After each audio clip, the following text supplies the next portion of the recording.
Morning, and welcome to the first panel of the entire conference. For the many years that I've been coming to this conference, the first panel has been about trying to divine what are going to be the key factors which are going to influence the year ahead. And we've always had many different opinions on that. I guess like everything, it's a bit different this year. There's one topic which is going to dominate the year ahead, as it dominated last year, but there are many facets of that. The challenge this year is trying to work out which aspects of that topic, which facets are the temporary aberrations, and which are going to create a lasting change to the economies of the Central and Eastern European region. To help me with that Herculean task, we have the people that you see in front of you. Let me briefly introduce them in no particular order. Alessia Berardi is the Deputy Head of Macroeconomic Research at Amundi Asset Management. She's got a specific focus on global emerging markets and in an area which I guess is very busy at the moment, helping advising institutional clients in these topics. Also from the asset management side, Esty Dwek is the Head of Global Market Strategy at Natixis Investment Management, with a focus across multiple asset classes. I guess that's increasingly necessary to take the big picture macroeconomic and market views in the light of everything that's been going on. Wiebke Schloemer joins us again for this panel. I think Wiebke's been on this panel a couple of times in the past. She's responsible for the Central and Eastern Europe and Central Asian countries, 24 countries, I believe, on behalf of the IFC, both in terms of equity and debt investments to further development, and also, I think, crucially strengthening local capital markets. And last but not least, Ralf Schuster is joining us from Helaba. Ralf has been with Helaba now for 6 years, building up the global correspondent banking network with a special focus on OECD, reflecting his career in correspondent banking with a particular focus on the emerging markets. To everybody, thank you very much for joining us for the first panel of the conference. So I briefly introduced you in terms of your biographies, your roles. Could you perhaps introduce yourselves in terms of your worldview, your Weltanschauung, and your perceptions of last year, your very brief takeaways of what the key points of last year were?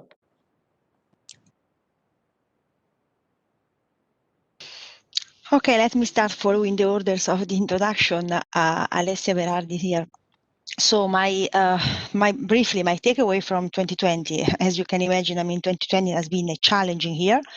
So we always refer to the fact that we are hoping to come back soon to the 2019 level of growth, but we have to remember that we entered this crisis from a very, already fragile conditions in terms of economic conditions, right? So we have to remember even that.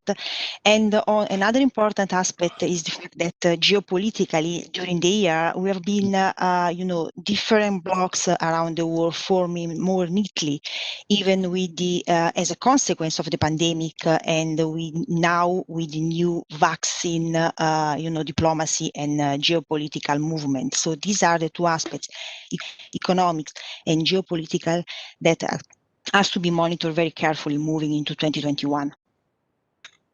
Thank you. Esty? Sure. I think I'll take maybe a slightly broader view, trying to sum up 2020. I think, in just a couple of words, I'd say adaptability. Shifting as we had to do over the spring, resilience in so many different areas of businesses and so many sectors that have really been hit so hard and that are still holding on and fighting. And maybe just fast forward, the fact that, whether it's, as Alessia was saying, trying to think of what's next, markets, kind of front running a little bit this recovery, and just generally kind of looking through the worst of it to better days. So I'll pick up from here, and a great way to start, Richard. I'll just really stick to 3 words. So for me, it's disruption, it's unfortunately contraction, and it's uncertainty. And I think these will also then, as we start looking ahead, I think these will also help us point to the future. Ralf, it's difficult to come last. Richard, kind of yeah. Correct. Yeah, my main take is you cannot shape the future with the resources of the past. And actually, if you look at Western European countries or Europe, then we were, more or less like laying in bed and waiting for the painkiller to come. So we treated the pandemic more or less like a headache. And other countries, as we know, they had the full technological toolbox and they used it. And I think, this is going to change. Technology, digitalization will play a much greater role in the years to come. Okay, thank you for those introductory comments. Wiebke, can I start with you? The narrative that I want to believe is in a V-shaped recovery. Yep, GDPs have fallen heavily. Before the 2020, GDPs were quite nice in a lot of the CEE region. The narrative that the market seemed to believe, the narrative that we all want to believe to some extent, is that we're going to resume to normal growth. Do you believe in that? Thank you, Richard. No, I'm glad you are saying it's what we want to believe. I would want to believe it as well. I am afraid the number of pointers, at least for 2021, do not suggest a sharp V-shaped recovery. Perhaps 3-4 thoughts on where I'm coming from. I said one word for me from last year was uncertainty. And I see that uncertainty will continue to be prevailing in this year. It's uncertainty around how, first of all, health-related, how the pandemic can be contained, how vaccines will be rolled out. And this, again, is very much a key driver, of course, for economic recovery. So a lot of uncertainty still around this. Linked to it is still uncertainty around policy responses. Again, I think this is also something that will support growth, but it does not necessarily suggest V-shape and just going back to where we were 2 years ago. And since the disruptions have been on so many different levels, and we're still starting to see really the effects of the economy. I want to say another big theme for me this year is corporate vulnerability, and it's unemployment. So I think we're just starting to see, and I'm mentioning this because another pointer that unfortunately does not support strong V-shaped recovery. But to be clear, the expectation, certainly on our end, is growth will resume this year, probably at levels, and I think I've heard this earlier today, at levels that will just outweigh the contraction of last year. But unfortunately, and I told you last year, I think I'm usually an optimist, but this year I think I'm turning more into, let's say, a realist or a cautionist. Growth will resume, but unfortunately, I have no reason to believe in a V-shaped recovery for this year. I'm stopping. Wiebke, I like it more when you're an optimist. Alessia, as an investor, how do you respond to that being pessimistic there? No, I mean, unfortunately, I can't change the tone of the answer in the sense that, first of all, it's important to define when you talk about V-shaped recovery, what are we talking about? Because this year we have used so many alphabet letters to define this kind of recovery that I think the assumptions are important. When we talk about, the V-shaped recovery, I think about countries like China, because the driving factor for a V-shaped recovery has been the containment of the virus. And I can't see many successful examples among the rest of the emerging markets in doing what China or some North Asian countries have been doing, together with the fact that these countries were well placed for the demand that the world had since the pandemic outbreak. So medical supplies, IT sector items. So they were probably at the right place at the right time. So it's different for many other countries in terms of COVID management and in terms of compositions of their export. The experience has not been that successful.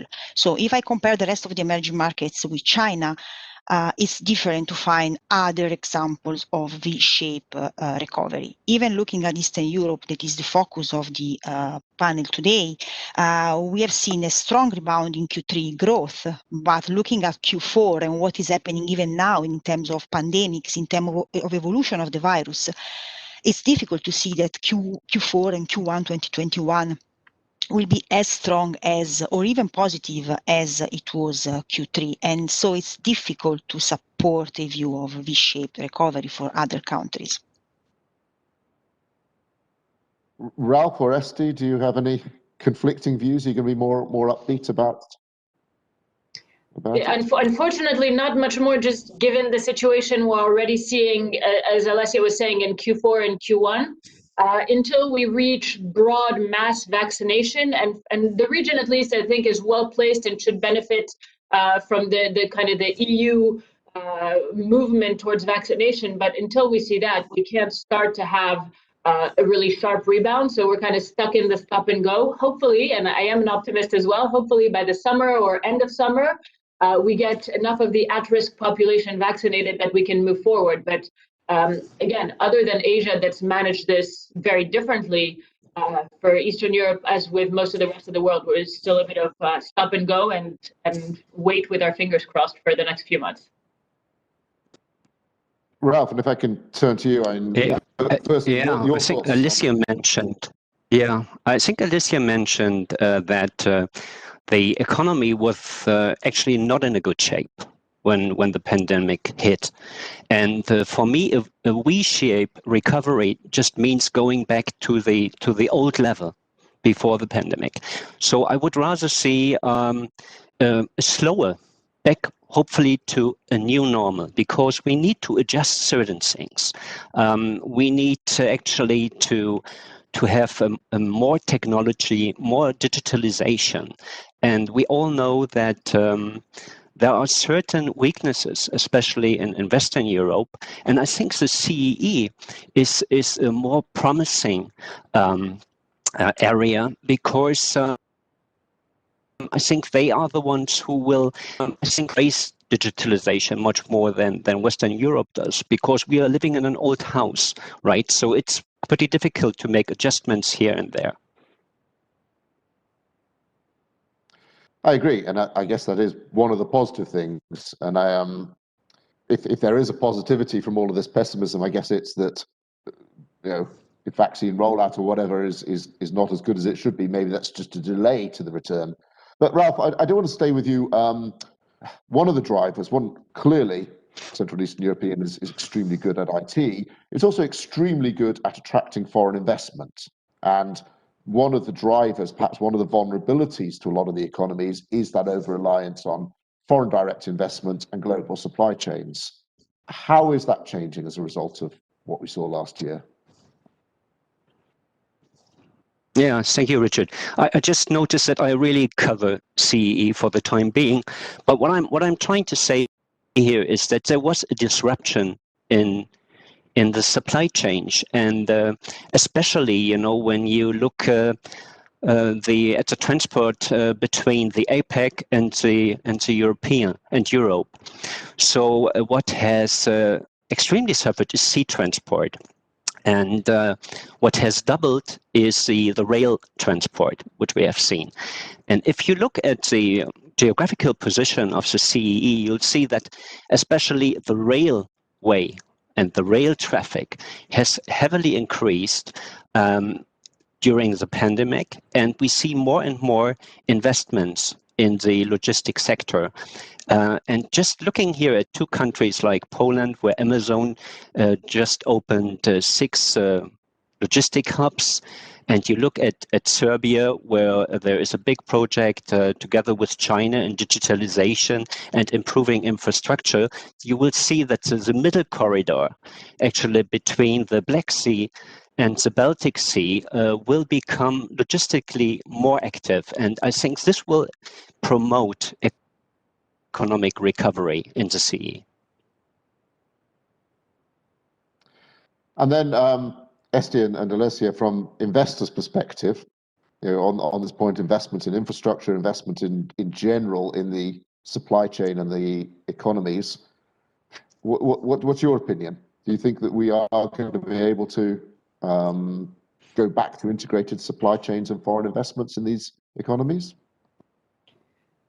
I think that one aspect that we've talked a little bit about is in a way deglobalization, and could this be exacerbated by the pandemic?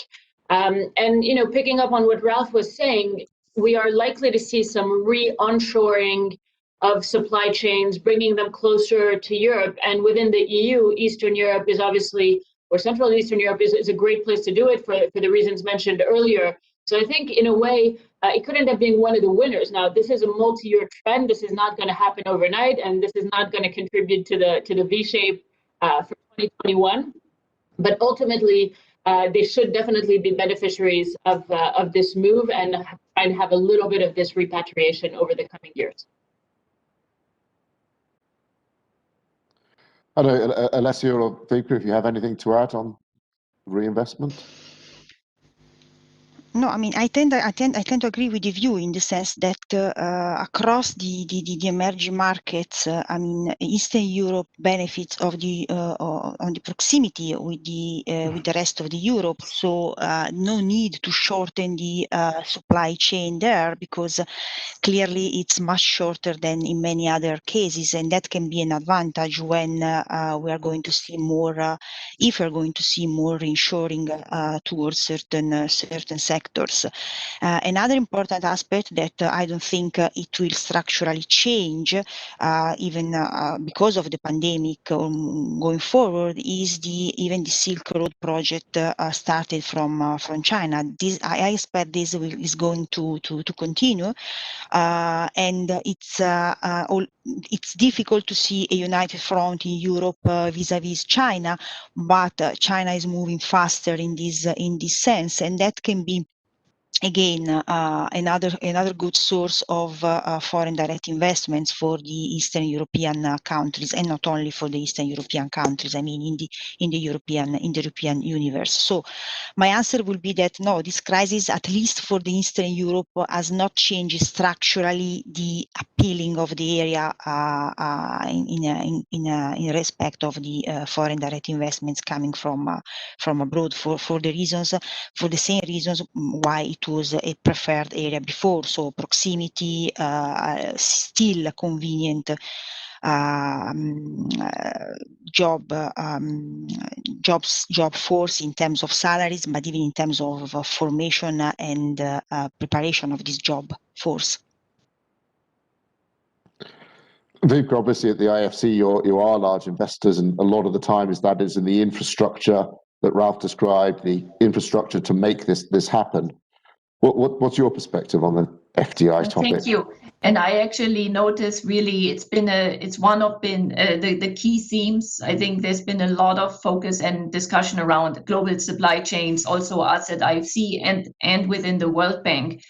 I will say what we're seeing is that there is no clear consensus yet what impact the crisis will have. There are economists who say there'll be little change to global supply chains because they're complex, and the rationale, the thesis still holds to the global supply chains.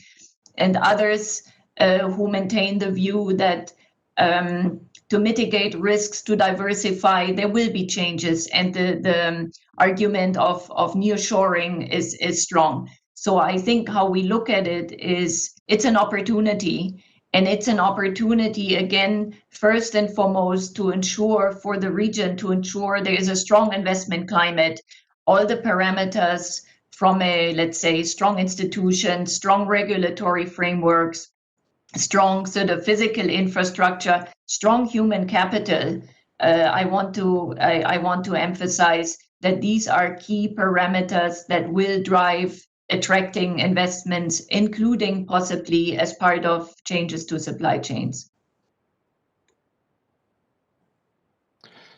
Thanks. Can I move on to the responses to the crisis? A couple of you in your introductory remarks highlighted that policy is an area of uncertainty, and what we're doing about it is important. One of the aspects in a lot of the CEE countries has been in terms of interest rate cuts. For a long time, we've had effectively zero lower band in the Eurozone. Central and Eastern European currencies have been at a slightly higher rate, but have very little room to maneuver. Alessia, in which countries do you think monetary policy responses, rate cuts are potentially going to be a problem? Do you see any problems of approaching zero lower bands or potentially of exchange rates?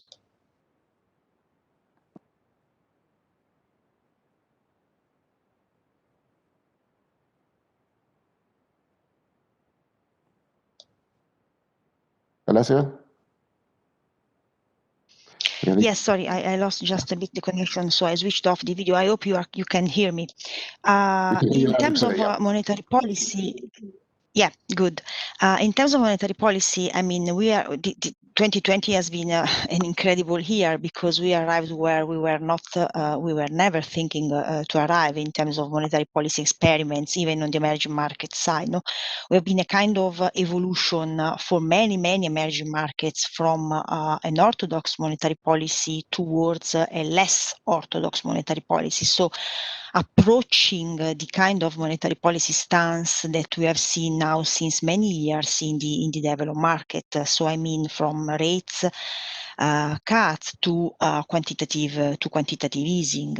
Clearly, we have to differentiate because, first of all, for most of the emerging markets, for the great majority of the emerging markets, we are still talking about quantitative easing that has anything to do with fiscal quantitative easing. It's more a liquidity management than if a proper fiscal quantitative easing. And another important differentiation is the size, because the size for emerging markets, although many of them have been embarking in these new tools or measures, the size for emerging markets quantitative easing remains very much reduced in comparison with what is happening on the developed market side. In terms of orthodox monetary policy, we do think that now the effort has been huge. The real rates in most of the emerging markets are at a negative level, apart few countries where inflation is so low or is negative, and that results in higher real rates. But in any case, the monetary policy, the nominal rates are very low even in these countries. So in terms of room, I don't see much room moving forward in terms of policy easing. Even for countries like we had in the recent weeks, some comments coming from the Central Bank of Poland of a shift towards a more dovish stance, or that was what has been perceived by the markets, and it wasn't expected before because the level of rates is very low and the real rates are very low there. So the market was not perceiving the need to go forward in terms of easing. But this kind of rumor, this kind of shift has waned off from the market's expectations. So now we are more towards a kind of neutral stance, even for Bank of Poland. So this is to say that we have very few countries where still there is room to move in terms of rates cut. What are the risks for these new measures that these central banks have been implementing? There are a double kind of risks. So one is domestic and the second one is external. Domestic is inflation. So inflation has to remain under control. We know that inflation in the emerging markets is much more responsive than what we have on the developed markets. So we will see inflation. We are already seeing inflation picking up in the emerging markets. Still, we are at comfortable levels, so no need to rush towards a kind of normalization. But at the start of normalization in terms of monetary policy will come, and will come sooner than for the developed markets, because these central banks need to take care, need to be very mindful and careful about their inflation dynamics. The second source of risk is at this point negligible in the sense that are the global financial conditions. And global financial conditions, reading through the Fed or ECB or other big central banks' minutes, will remain accommodative for long. So we are now really at the moment when we are discussing the fiscal package in the US. We are seeing the US rates increasing, but we remain convinced that the Federal Reserve will still do whatever it takes to keep the rates low. That's why the external risk for the conduct of monetary policy for emerging markets today, at least in the short term, it doesn't pose a big risk. Having said that, there will be, and I expect there will be, a kind of normalization moving towards 2022 in many of the emerging markets, in some of them even earlier than 2022. It's nice hearing people talk about inflation risk again. I think that's one of those things that we've been in denial of, but expecting for quite a long time. Maybe this time it's right. On that point about the relatively low risk, relatively normal development of rates, Esty, as an investor, I've got two questions for you. Firstly, concerning whether you buy into that and in particular implications on FX rates. And then second question, moving on to other responses about the fiscal side. Should we still be worried about high debt GDP ratios? Sorry, two questions there. Sure. So I'll keep the first one pretty short. I think there's a general view that EM currencies and Central and Eastern European ones as well have come under pressure somewhat. They've started to recover, and I think there's more potential. And as Alessia mentioned, you're going to have extremely accommodative ECB. The Fed is probably not going to move, and all of that should be supportive and should give some leeway to these local central banks to keep support for their economies and not risk depreciating their currencies much more and still benefit from the rebound. So I think generally speaking, there's definitely some opportunities on a selective basis. Again, different central banks can have different reactions, but the broadly weaker dollar trend, and actually, if you look at the euro, it hasn't been so much euro strength, it's been dollar weakness versus some of the other currencies, it's been much more stable. So potential for these currencies to continue to bounce. If we move to the fiscal picture, I think that's somewhere where we have a bit of the good news. Most of these countries have relatively low debt to GDP ratios, or had low debt to GDP ratios before the pandemic, which has allowed them to be particularly expansionist throughout 2020. And the good news is that they can continue. We have the EU that removed these fiscal rules still for 2021, which gives them leeway to spend. We have Poland and Hungary who've been quite keen to spend more. We had a big tax cut from the Czech Republic. So some countries might be a little more cautious, like Slovakia, but overall, we're probably going to see a trend of ongoing fiscal easing throughout 2021. Not so much a concern about debt to GDP levels. One, because it's more important to get our economies bouncing back and recovering than to worry about fiscal prudence today. Second, and everyone else is doing it, and because the starting point was low enough for again to give leeway to these different countries. So I think it's going to be an added support, and it's going to help the region probably recover faster than some others because they can keep their foot on the pedal.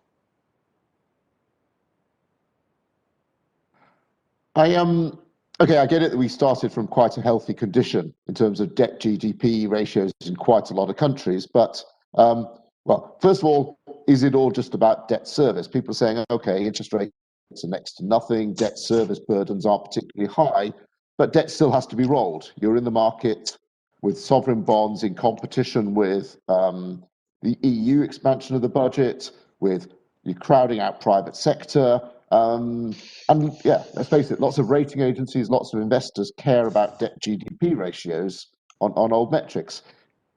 Is anyone concerned about debt GDP ratios across the region, or is it just me? I think, Richard, there is reason to be concerned. Sorry, Alessia. But being a banker, for me, interest rate is a reflection of risk and economic perspective, not just with countries, but with corporates as well and individuals. So what I'm trying to say here is the money will rush there where the biggest economic perspectives are. And to sum up, the ones who have the biggest economic perspective shouldn't be too concerned. But I think there are a number of countries, and they may have realized that already, that there is a certain trap, and this will affect rating, and this will affect actually investors' behavior and FDI and so on. So what I'm saying is that certain countries, they need to adjust. And speedy, I have to say, because what we see here is that the world is running faster and faster, and only the first movers will actually catch it or will catch up. Yes, my answer would be that everything is relative. So first of all, this area, the debt to GDP is something that we have to watch for sure. If we compare this area with the rest of the emerging markets, I would say that these countries are not the ones that jump out as my first concern looking at the universe. And I'm thinking about countries like Brazil or South Africa, for example, where I'm much more worried about their ability to, in particular in Brazil, their ability to unwind the huge fiscal effort that have been put in place in 2020. So we are not seeing the same, and we are not talking about the same numbers when we look at Eastern Europe.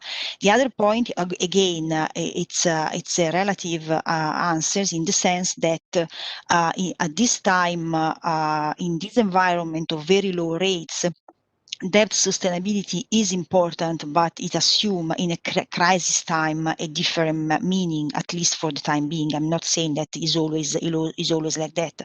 It looks like the time of reckoning about huge fiscal deficit, ballooning debt is not anytime soon.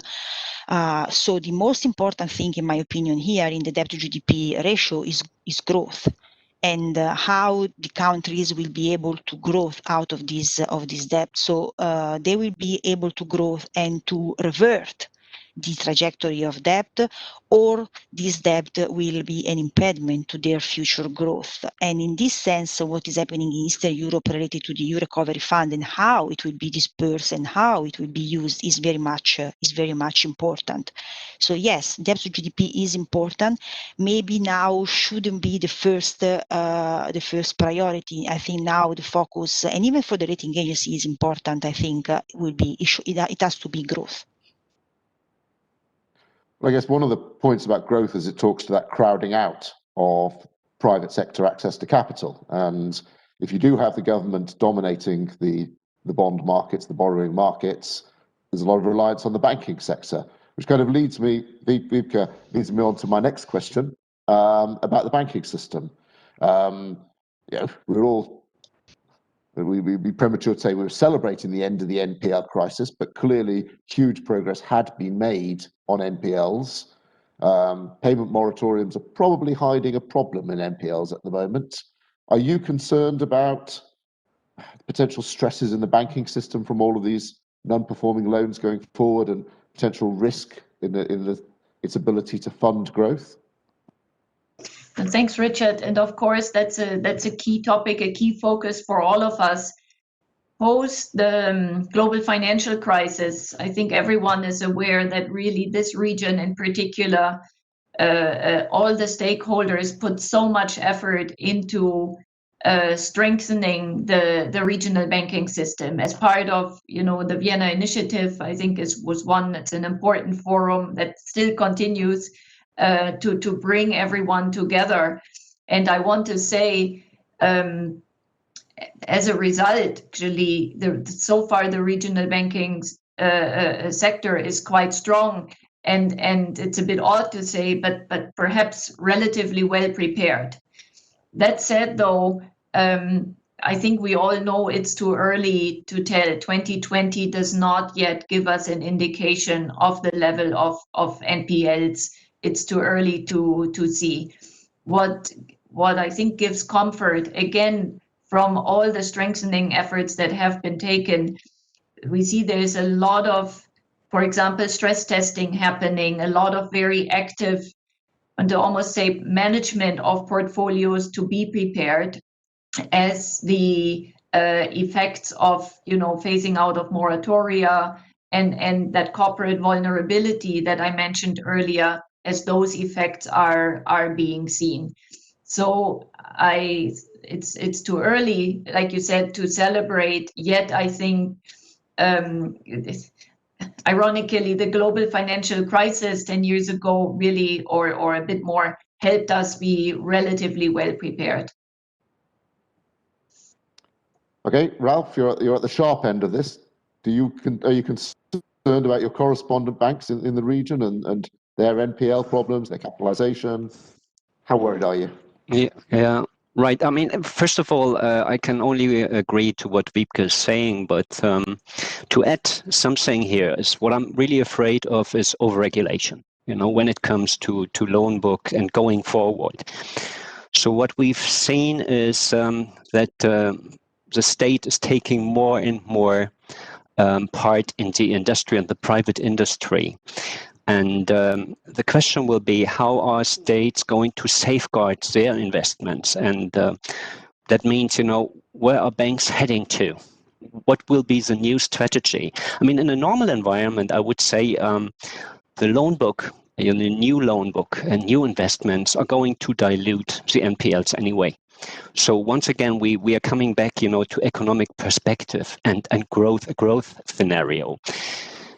And no matter what the NPL, and nobody knows how the NPL will develop, I'm pretty convinced that not all, but certain CEE markets who are heavily investing, into their future will be able to handle that. And it will become a lesser concern over the coming years. Right. I'd like to move on. We're quite limited for time. I do want to talk a little bit about the European Union. Before I do that, I'm just going to say, if you are watching this, if you do have any questions, please put them into the chat room. They will be sent up to me. We can't do the usual show of hands stuff, but if you have any questions, please ask them.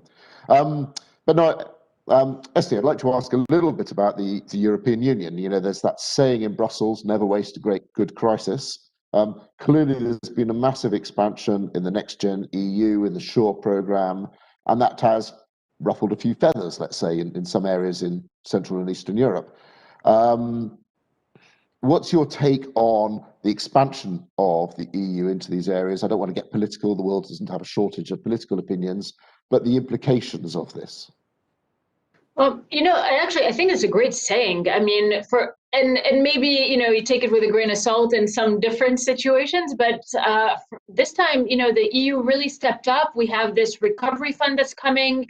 Central and Eastern Europe, we're going to have a couple of really big beneficiaries from this spending. Now, I think there are going to be some question marks on, do they have sort of ready to shovel projects, and can they put the money to use right away?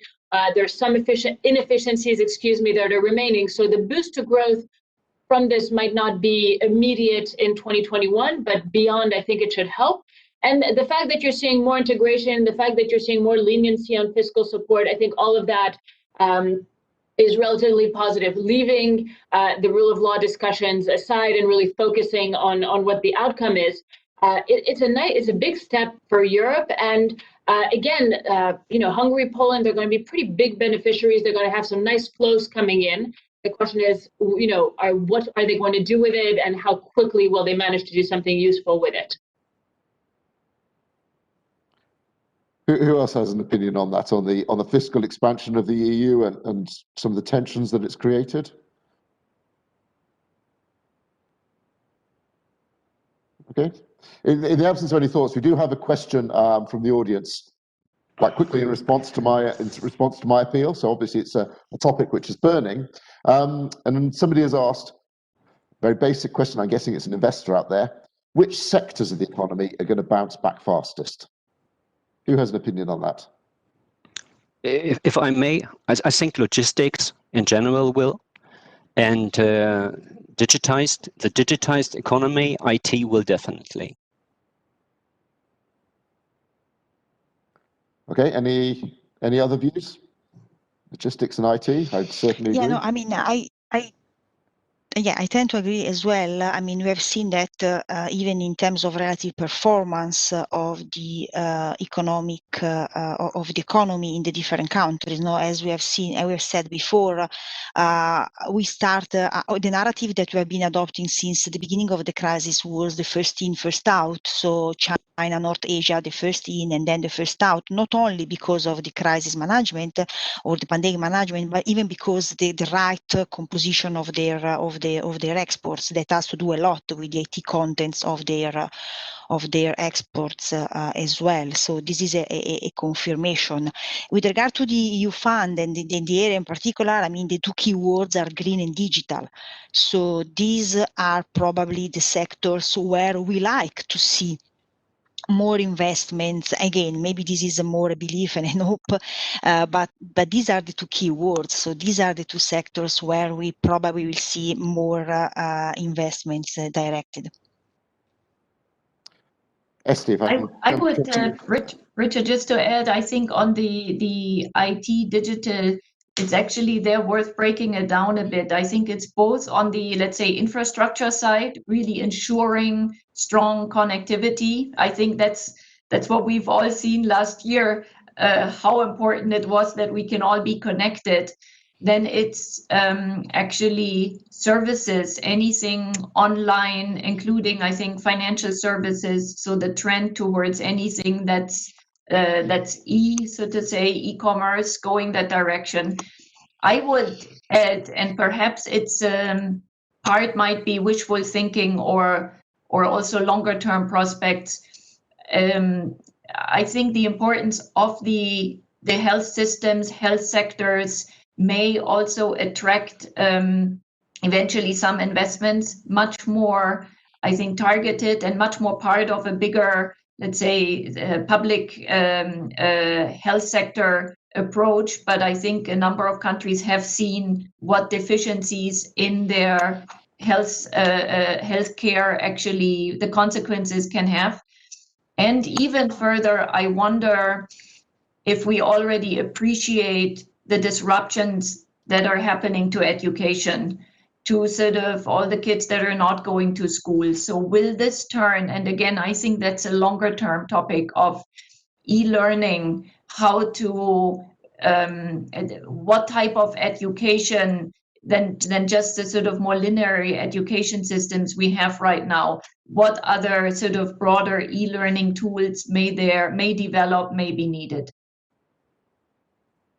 That's a massive topic that we sadly don't have time for. Esty, if I can again ask you two questions, and I'm very conscious we're running quite short on time. Firstly, your reflections on that as an investor, what's investable of those? And then secondly, very briefly, we'd be remiss not to mention the impact of what's happened on the green agenda. And I'm sorry, I'm very conscious I'm asking you that question, giving you 2 minutes maximum to answer it. I can try the 3-word answer. No, I think we could put them together into one big question. I think investably, again, is green. It's happening everywhere. We're seeing a huge push from the European Union. We're not going to see a huge push in the US from Biden.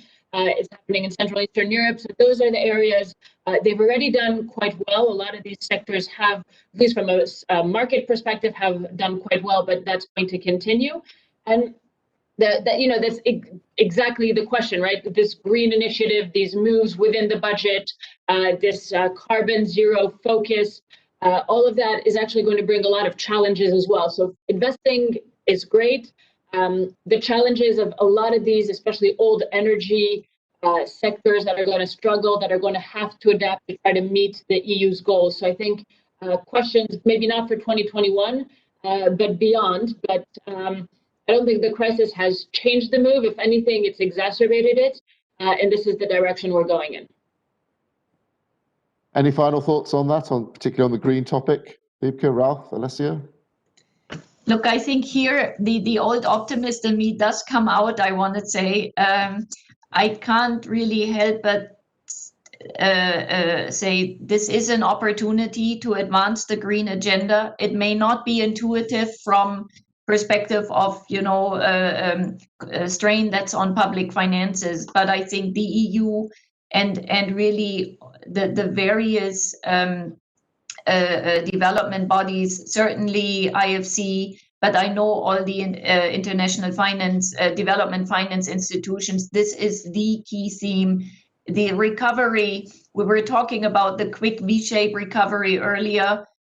I think we've come out saying this will be a longer term recovery, and it's really about being a sustainable recovery. There's a lot of support schemes, support funding, all the support is there, that I think this is the opportunity, and where disruption can really, I think, lead to accelerating this opportunity.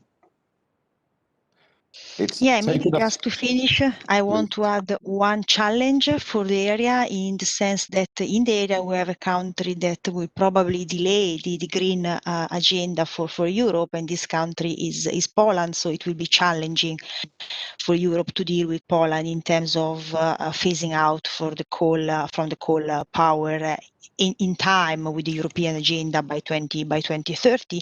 But at the same time, on a more positive note, globally, look at the global spectrum. Clearly, the incoming administration in the US is supportive for a more positive environment in terms of green agenda moving forward at global level. It's taken us 45 minutes, but we finally got to some points of optimism after a very negative start. Thank you to you all for your contributions today. There are a huge number of topics we could have gone on at great length, but I'm being told we're not allowed to. Once again, a huge thank you to my panelists for your comments today. Thank you for joining us. Thank you, Richard. Thank you. Cheers. All the best. Huh? Bye-bye. Bye. Thank you.